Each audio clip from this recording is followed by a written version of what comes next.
안녕하세요. 오늘은 반도체 장비 분야의 뭐랄까 절대 강자죠. ASML의 최신 실적 발표 내용을 아주 깊이 파헤쳐보는 시간을 갖겠습니다. 네, 안녕하세요. 이게 보니까요, 예상보다 좋은 소식도 있었는데 또 동시에 미래에 대한 불안감, 이런 게 좀 섞여 있어서 아주 흥미롭더라고요. 맞습니다. 여러 가지 해석이 나올 수 있는 그런 발표였죠. 네, 그래서 바로 한번 본론으로 들어가 보죠. ASML이 2025년 2분기에 시장 예상을 뛰어넘는 실적을 발표했어요. 이건 좋은 소식인데, 네, 일단 시작은 아주 좋았죠. 근데 동시에 2026 성장 전망에 대해서는 이례적일 정도로 좀 신중한 입장을 보였어요. 이게 시장에 좀 충격을 준 것 같은데 왜 이렇게 상반된 신호가 나왔는지 그 배경부터 좀 자세히 살펴보겠습니다. 네, 그 부분을 좀 자세히 들여다볼 필요가 있습니다. 우선 좋은 소식부터요. 2분기 실적, 숫자로 보면 확실히 기대 이상이었어요. 그쵸? 네, 맞습니다. 순매출이 77억 유로였는데 시장 예상치가 한 75억 유로 조금 넘었으니까요. 그걸 상회했고. 네, 넘었고 순이익도 22억 9천만 유로, 이것도 예상치 20억 4천만 유로를 크게 웃돌았고요. 그렇죠. 이익률도 괜찮았다는 이야기고요. 근데 더 주목해야 할 게 그 순수주액, 넷부킹이라고 하죠? 아, 맞아요. 그게 중요하죠. 미래 수요를 보여주는 거니까. 네, 이게 무려 55억 유로를 기록했어요. 시장에서는 한 42억 유로 정도 예상했거든요. 와, 55억이면 예상을 정말 훨씬 뛰어넘은 거네요. 이건 뭔가 강력한 수요가 있다는 신호로 봐도 될까요? 네, 명백한 신호입니다. 특히 지금 시장을 뜨겁게 달고 있는 AI, 인공지능 칩에 대한 수요가 여전히 어쩌면 예상보다 더 강력하다는 걸 보여주는 거죠. 아, 그 EUV 장비 수요 말이죠. 맞습니다. 최첨단 칩 생산에는 이 EUV, 극자외선 노광 장비가 필수적이잖아요. 이 수요가 수주액을 견인했다고 볼 수 있습니다. ASML의 CFO 러저 다센도 직접 언급을 했어요. 뭐라고 했나요? 기존에 판매했던 장비들의 업그레이드 관련 수익이 좋았고 또 예상보다는 관세 영향이 좀 덜했다. 이런 점들이 실적 호조에 기여했다고 설명을 했죠. 그렇군요. 역시 AI가 핵심이네요. 네. 현재 AI 혁명의 가장 기반이 되는 핵심 기술 중 하나가 바로 이 EUV 기술이니까요. 그 점이 중요합니다. 알겠습니다.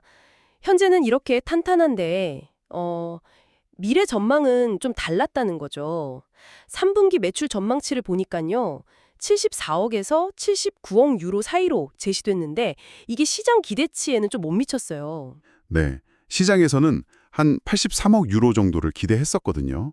그거보다는 조금 낮은 가이던스를 제시했죠. 그리고 2025년 전체 매출 성장률 전망치도요.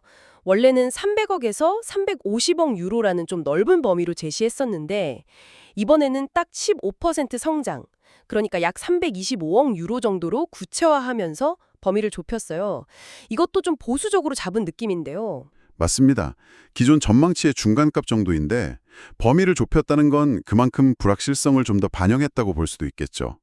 근데 사실 더 큰 우려는 2026년 전망에서 나왔습니다. 2026년이요? 어떤 내용이었죠? 네. CEO인 크리스토프 푸케가 직접 실적 발표 컨퍼런스 콜에서 밝혔는데요. AI 관련 고객 기반은 여전히 견고하지만 지금 여러 거시경제적 그리고 지정학적 불확실성 때문에 2026년 성장을 지금 단계에서는 확신하기가 어렵다. 이렇게 말했습니다. 성장을 확신하기 어렵다. 이건 좀 심각하게 들리는데요. 그렇죠. 만약에 정말로 내후년에 성장이 멈춘다면 ASML이 2012년 이후로 10년 넘게 계속 성장해 왔거든요. 그 연속 성장 기록이 처음으로 깨지는 해가 될 수도 있다는 겁니다. 와, 10년 넘게 이어진 성장이 멈출 수도 있다니 이건 정말 큰 변화의 가능성이네요. 그 불확실성의 가장 큰 원인, 핵심 요인은 뭔가요? 구체적으로. 역시 가장 직접적인 원인으로는 미국의 관세 정책을 꼽고 있습니다. 아, 관세 문제요? 네. CFO의 설명을 들어보면 지금 미국에 새로 공장을 짓고 있는 칩 제조사들이 많잖아요. 인텔이나 TSMC, 삼성 같은 회사들이요. 네네. 이 회사들이 유럽에서 생산되는 ASML 장비를 들여올 때 혹시 관세가 부과될까 봐 그게 얼마나 될지 명확해지기를 기다리면서 최종적인 투자 결정을 좀 미루고 있다는 겁니다. 관세가 부과될 수도 있나요? 얼마나 예상되는데요? 잠재적으로 한 30% 정도 이야기가 나오고 있습니다. 만약 이게 현실화되면 지금 대당 한 2억 5천만 유로, 우리 돈으로 한 3,500억 원 정도 하는 최첨단 EUV 장비 가격이 관세 포함해서 3억 2,500만 유로까지 올라갈 수 있다는 계산이 나옵니다.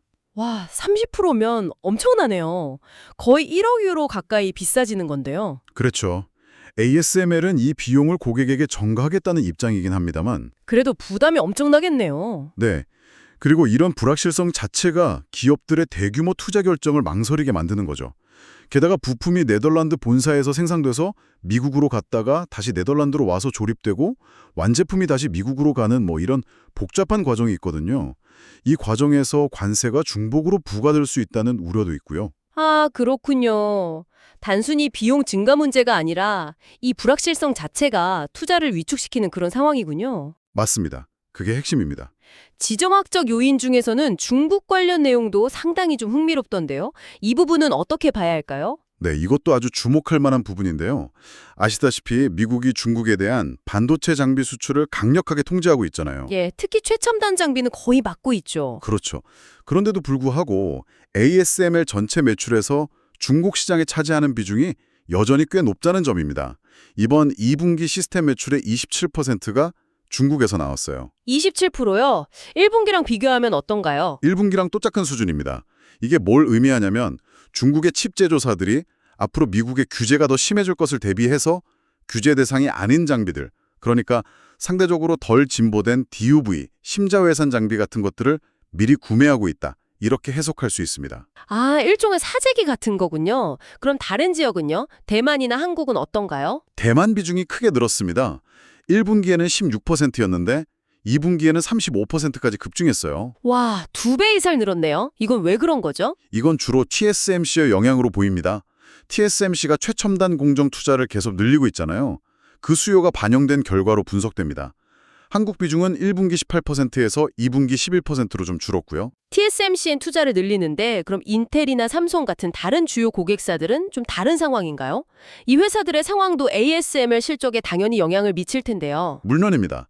분석가들은 TSMC를 제외하면 인텔과 삼성이 올해 ASML 장비 주문에 좀 상대적으로 소극적일 수 있다고 보고 있습니다. 이유가 뭘까요? 인텔 같은 경우는 지금 대규모 구조조정을 진행 중이고 또 파운드리 사업을 이제 막 확장하는 단계라 좀 영향이 있을 수 있고요.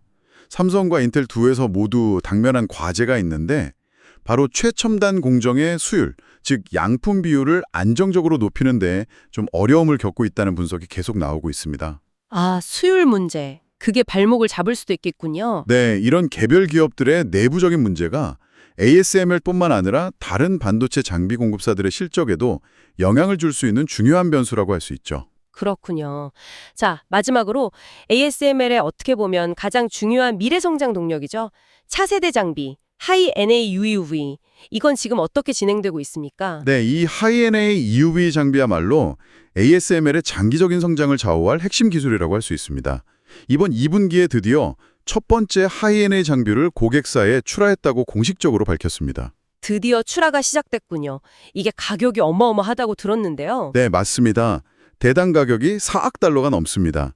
우리 돈으로 계산하면 거의 5,500억 원이 넘는 초고가 장비죠. 5,500억 원이요? 정말 엄청난 가격이네요. 그렇죠. 그래서 이 기술이 얼마나 성공적으로 시장에 안착하고 또 얼마나 많은 고객사들이 이 비싼 장비를 도입해서 사용할지가 앞으로 ASML의 성장세를 계속 이어가는데 아주 결정적인 역할을 할 것으로 보입니다. 가격이 워낙 비싸니까 고객사들의 도입 속도와 규모, 이게 관건이 되겠죠. 네, 그렇겠네요. 자, 그럼 오늘 이야기를 좀 종합을 해보면요. ASML은 2분기에 AI 열풍 덕분에 현재 실적이나 수조는 아주 강력한 모습을 보여줬다. 하지만 미국의 관세 불확실성이라든지 또 여러 지정학적 긴장 같은 외부 변수들 때문에 2020년 이후의 성장 경로에는 좀 안개가 낀 상황이다. 이렇게 요약할 수 있을까요? 네, 아주 정확한 요약입니다.